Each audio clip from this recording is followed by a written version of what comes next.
Welcome to Medicine Talk ND Live, where you can discover life without medicine. Join us live 12 to 1 CST every weekday, where you can talk to a naturopathic doctor for free and learn more about naturopathic medicine.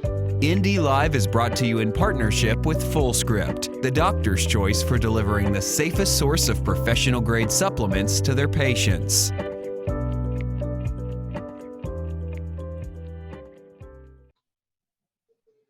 Hi, everybody. Welcome to our interview today with Dr. Gregory Pais. I'm Eli Camp, one of the founders of Medicine Talk, and we are running this really awesome program right now, Discover Life Without Medicine, on ND Live, where you can call in 12 to 1 Central Standard Time every weekday and some weekends, where you can talk with a naturopathic doctor at no charge. This is completely free.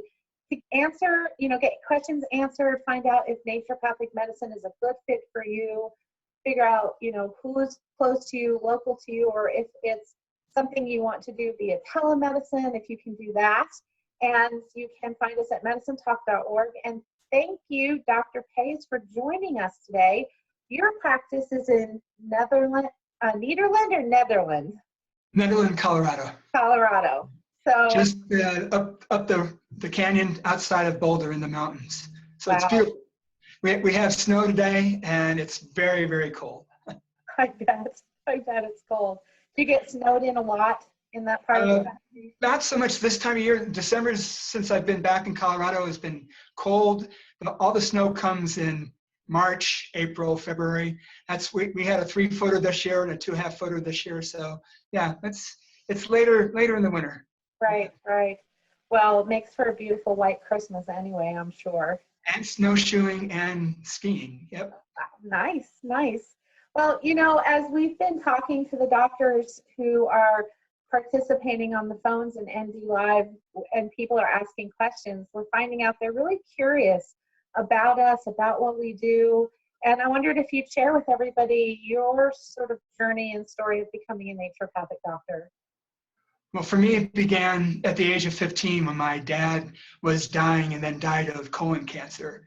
And that was such a horrible experience, obviously for him, but for me as well, being 15 years old, to watch that process and the way that cancer was treated really had a huge impression on me. I just knew that there had to be something better, something different, something that wasn't what I saw my dad go through when he died. And over the next few years after that, somewhat by, I think, innate nature and interest, and somewhat by my just regular interest, I started working with food and nutrition. My earliest teachers were Adele Davis back in the 60s. We're talking a while ago, okay? And nutrition, I got involved in the Whole Foods and natural foods movement at that point in time. Pretty much almost at the same time I started doing body work. I didn't know that's what it was called at that point, but I was in college and I was working on other dancers in the dance program at the university Washington University in St. Louis. So I had nutrition and physical medicine almost from the beginning. This is 1974, about that time. And then coming into the early 80s, I was introduced to Chinese herbs, and that was my first major herbal therapeutic. Was a very short program in Chinese herbs. And then I did an amazing course with the California School of Herbal Studies, which was run by Rosemary Gladstar at that point. And I got to study with all the great, you name the herbalist that is famous, and that's who I got to study with. Susan Wheat, Christopher Hobbs, Ed Smith, Michael Moore, just you go down the line. We had it really, really great. And then that's where I was introduced to homeopathy, which became the passion and the love of my life as far as therapeutics, natural therapeutics went. And along that time, I got treated by a naturopathic doctor who was doing homeopathy, Jeff Baker. And I never, even though I was involved in alternative medicine, I had no idea, never heard of naturopathic medicine before. And I basically found out that here was a medical program that used all the therapeutics that I loved, physical medicine, massage, herbs, homeopathy. And so for me, it was just a natural progression. And with the help of my family, I went to the Naturopathic Medical Program in Portland, Oregon, and graduated in '92. And I've been in practice ever since. And did you start in Pennsylvania? I moved from Portland to Fort Collins, Colorado in the early '90s, and I was there for 4.5 years, had a practice, and then we got flooded out. There's a big flood in Fort Collins. We got flooded out, had to move, and we moved. I never thought I'd go east of the Mississippi again, but we went to Pennsylvania where my wife's family was. We bought a small little farm, which we couldn't do in Colorado because you can't buy water, at least not when you're small, in Colorado. So we had a farm with water, and we had an amazing sustainable organic garden, fruit orchard. My wife had a sustainable agriculture with her goats and sheep, and I built my practice in Williamsport, Pennsylvania, which is famous for Little League baseball. Right. Yeah. Wow, that's great. And you're happy to be back in Colorado? We are. Our oldest son and his wife asked us to move back a couple years ago. It was really time for my wife to start farming, and I was ready to go back to the mountains of Colorado. I love it up here. Blue sky most of the days of the year, and when it's cold, you can go. You can go ski. There's snow. You can go have fun outside as well. So it's been a really good move for me health-wise as far as that goes, and I'm building my practice again here in Netherlands. Right. So tell us a little bit about your practice. From the beginning, because of my background in food and physical medicine, massage, and herbs, it's always been for me the relationship between the person that I'm working with and the tools that I have, but more importantly, something that I formulated as tradition and going back to the roots. And what I now think of as actually the vital part of practice. It's what always attracted me about homeopathy from the very beginning.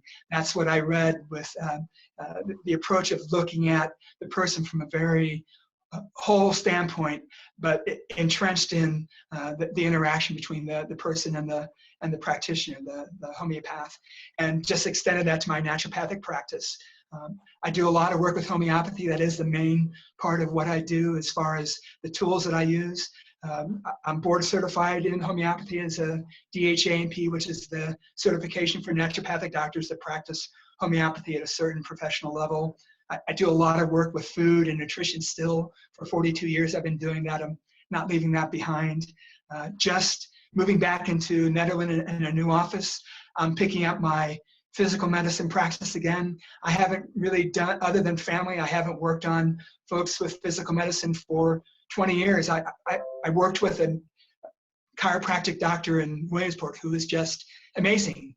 And so I referred people to him for anything that was more than just something that I would do on occasion. I might do an adjustment or a little bit of body work or trigger point work, but I don't have access to that anymore, and it's kind of fun now going back to my roots.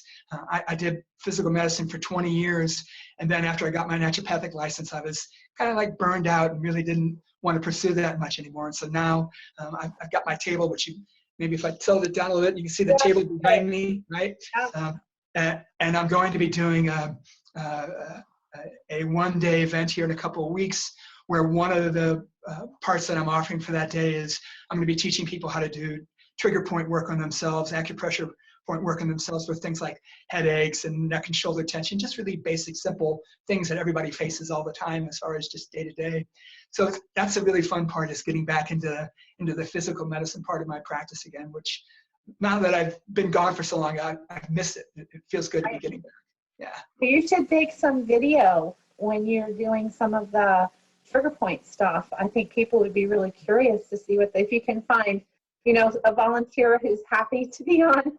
Well, that's part of it. I'm hoping I'm going to have my phone with me, maybe my iPad, and if they say yes, then yes, I am going to do that and then I'll post it on my Facebook page. That would be great. I'm really easy to find on Facebook. It's just facebook.com/naturaldoc, DOC. So just you find that, and that's where I'll post hopefully I'll find somebody that lets me do that. I'll post some acupressure videos from that day. That's something I was thinking about doing. Yeah. Right. I think that's a great idea. People are so curious about what we do, for sure.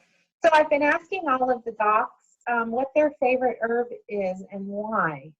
Yeah, and that's that's really tough. But you told me you were going to ask me that question ahead of time. So I would have, if you'd sprung it on me, I would have said I couldn't do it between comfrey and slippery elm. But I decided I'm going to say slippery elm. Okay. And initially, in the early part of my practice, I didn't use it very much because it was, this is 23, 25, 30 years ago, they were talking about making it an endangered species. This is from the slippery elm tree back east.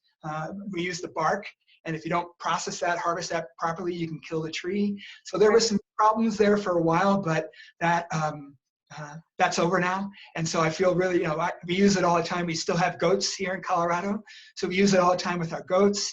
And it's my favorite herb, especially for little kids, for babies, infants, toddlers that have any kind of problems with going to the bathroom, bowel movements, whether it's diarrhea or constipation. It's one of the gentlest, one of the simplest herbs to use.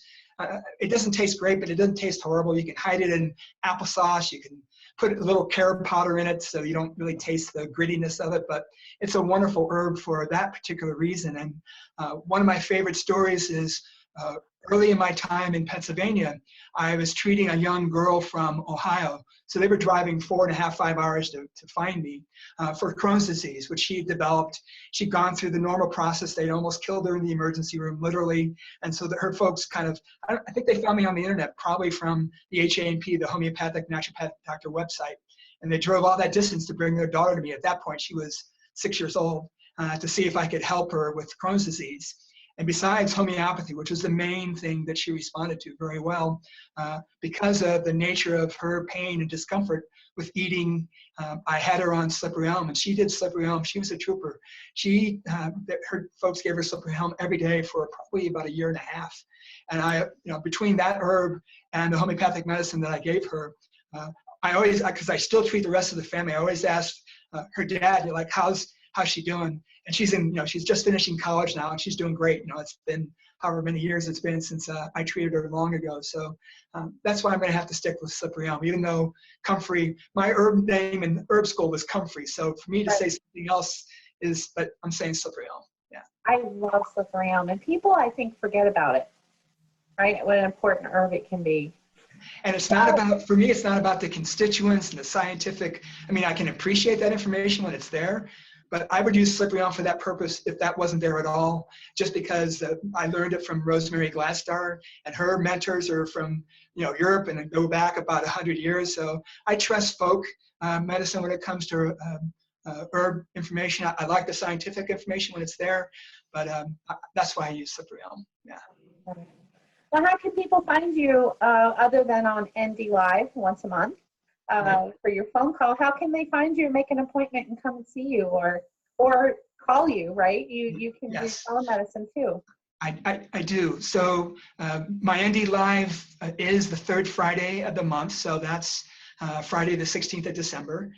Email is gpaisnd. So that's GPAISND at WHNOW.com. That's the best email. Facebook, I already said, is facebook.com/naturaldoc, DOC. I'm also doing a fair amount on Twitter these days. And so my Twitter is just twitter.com/gpaisnd. That's kind of the common theme in most of my contact information.